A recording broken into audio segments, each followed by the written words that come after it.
سورج کی روشنی میں وہ تپش ہے کہ سونے والے کو اٹھا دیتی ہے. سمجھ میں آئی نا بھائی بات؟ سورج کی گرمی میں وہ تپش ہے کہ سونے والے کو. پھر یہ لوگ غار میں سو رہے تھے، کیا ان کے اوپر سورج نہیں آیا؟ اور سورج کی روشنی سے کوئی جگہ دنیا میں بچی ہوئی ہے؟ نہیں ہے. لیکن آؤ اللہ رب العزت بیان کر رہا ہے، قرآن ہے سورہ کہف. اللہ فرماتا ہے وَتَرَى الشَّمْسَ إِذَا طَلَعَتْ تَزَاوَرُ عَنْ كَهْفِهِمْ ذَاتَ الْيَمِينِ وَإِذَا غَرَبَتْ تَقْرِضُهُمْ ذَاتَ الشِّمَالِ وَهُمْ فِي فَجْوَةٍ مِّنْهُ. اللہ رب العزت فرما رہا ہے جب ہمارے محبوب سو رہے تھے، ہمارے پیارے چہیتے بندے سو رہے تھے، تو سورج کو ہم نے حکم کر دیا ہے، سورج خبردار، تیرا جو چلنے کا رخ ہے، انداز ہے، اسی انداز سے اگر چلے گا تو غار پہ روشنی پڑے گی. ہم نے محبوبوں کو راحت دینے کا وعدہ کیا، اب ذرا انداز بدل دے، راستہ بدل دے، رخ بدل کے جانا تاکہ تیرا چلنا بھی ہو جائے اور محبوبوں پہ روشنی بھی نہ پڑنی پائے. کہا روشنی بھی نہ پڑنی پائے، کیونکہ روشنی پڑے گی تو محبوب اٹھ جائیں گے اور ان کو اٹھانا ہمیں گوارا نہیں ہے. ولیوں کی مدد کی خاطر خدا نے سورج کے چلنے کے انداز کو بدل دیا اور کہا جب ڈوبتا ہو تو خبردار ایسے ڈوبنا کہ تیرے ڈوبنے کا احساس ہمارے محبوبوں کو ہونے بھی نہ پائے. اللہ اللہ. 309 سال تک مولا نے صرف ولیوں کی خاطر اپنے قانون کو بدل ڈالا، اپنی قدرت کو بدل ڈالا، سورج کے نکلنے اور ڈوبنے کے انداز کو بدل ڈالا. کہا جب نکلا تو غار کا خیال رکھ، جب ڈوب بھی رہا ہے تو غار کا خیال رکھ تاکہ تیرے ڈوبنے اور نکلنے کا احساس ہمارے محبوبوں کو نہیں ہونا چاہیے. اللہ اللہ. پیارے بزرگ اور دوستو، اور ایک بات سن لیں. جب یہ لوگ اصحاب کہف جب دوڑے دوڑے بھاگے بھاگے غار میں آ رہے تھے چھپنے کی غرض سے، تو یہ لوگ کیا دیکھتے ہیں کہ ان کے پیچھے پیچھے ایک کتا ہے، وہ بھی آ رہا ہے. کون ہے بھی بولے؟ کتا ہے. آپ بتائیں کتا پاک جانور ہے یا ناپاک ہے؟ ناپاک ہے. ماشاءاللہ سب کو معلوم ہے ناپاک ہے، نجس جانور ہے. اور حدیث شریف میں آیا جتنے پاک جانور ہوں گے ان کو بعد محشر کے ان کے جسموں کو مٹی بنا کر جنت میں پھیلا دیا جائے گا، اور جتنے نجس ناپاک جانور ہوں گے ان کے جسموں کو آگ بنا کر دوزخ میں ڈال دیا جائے گا. اللہ اکبر. لیکن قربان جائیں کتا وہ جو اصحاب کہف کا تھا نجس، ناپاک تھا، نجس تھا، لیکن ولیوں کی پیچھے پیچھے چلنے لگا. تو اب یہ لوگ جب غار میں جا رہے تھے تو ان لوگوں نے چاہا کہ کتے کو ہکال دیں، کیونکہ اگر یہ بھونکے گا تو وہ جو بادشاہ کے فوجی ہمیں ڈھونڈ رہے ہیں کہیں اس کے بھونکنے کی وجہ سے وہ یہاں آ نہ پائیں، آ نہ جائیں اور ہمیں پکڑ نہ لیں. لہذا کتے کو ہکال رہے ہیں. تو اللہ نے کتے کو گویائی دے دی.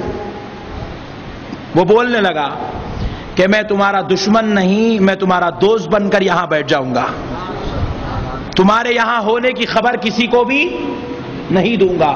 میں پوچھتا ہوں کتے پر اللہ کو اتنی مہربانی کیوں ہو گئی کہ وہ زبان کھول کے بولنے لگا؟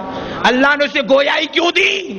کیونکہ اللہ کو رحم آیا جو میرے ولیوں کے پیچھے پیچھے جاتا ہے وہ محروم نہ ہو. آج ان کا صدقہ کتے کو بھی دے دیا جائے گا، ان کے لطف و عنایت سے کتے کو بھی سرفراز کیا جائے گا.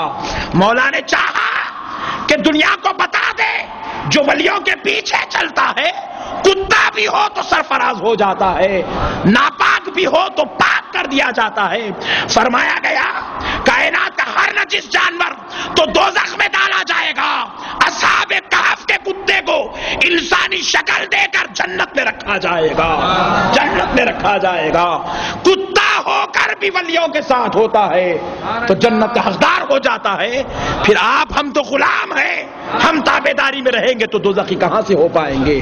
اس لیے اے میرے اللہ کے پیارے بندو, اولیاء اللہ کی غلامی اختیار کرو, ان کی بارگاہوں میں جاتے آتے رہو, ان کے نسبتوں سے مضبوط رکھو, ان سے تعلقات کو مضبوط رکھو, دیوانگی کو انتہا تک پہنچنے دو. جب پہنچ جائے گی تو خدا کی قسم ولی کا فیض جاری ہو جائے گا. جب ولی کا فیض مل جائے گا تو جنت کے دروازے پر نام لکھ دیا جائے گا. اب پھر دیکھیں, اللہ رب العزت نے کہا, کتے کو گویائی دے دی. کتا بات کر کے کہنے لگا میں تو آپ کا دوست ہوں, میں تو آپ کے غلاموں کی طرح ہوں, آپ کا گداگر ہوں, میں آپ کا دشمن نہیں کہ پتہ نہیں بتاؤں گا. تو کہا اچھی بات ہے. وہ لوگ غار میں اتر گئے, غار کے باہر بیٹھا رہا.